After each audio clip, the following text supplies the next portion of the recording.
کلیه ها. 2 از دست کم گرفته شده ترین اندام های بدن.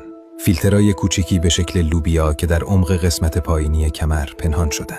اونها مسئول حفظ تعادل شیمیایی هستند که زنده موندن هر سلول به اون وابسته است. هر دقیقه این 2 عضو بی صدا نزدیک به 1 لیتر خون رو تصفیه می‌کنن و سموم، مواد زائد و مایعات اضافی رو با چنان دقتی حذف می‌کنن که هیچ دستگاهی تا امروز نتونسته این کار رو انجام بده. درون هر کلیه حدوداً 1 میلیون فیلتر میکروسکوپی به نام نفرون وجود داره. هر کدوم تشخیص میدن چه چیزی باید در بدن بمونه و چه چیزی باید دفع بشه.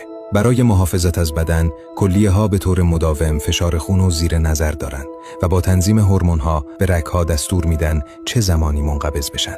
بدون این سیستم قلب نمیتونست به این راحتی کار کنه. اما کار کلیه ها فقط تصفیه کردن نیست. اونها به استرس واکنش نشون میدن. هنگام ترس آب رو درون بدن نگه میدارن. در آرامش مایعات رو آزاد میکنن و بسته به نیاز بدن تعادل شیمیایی رو تغییر میدن.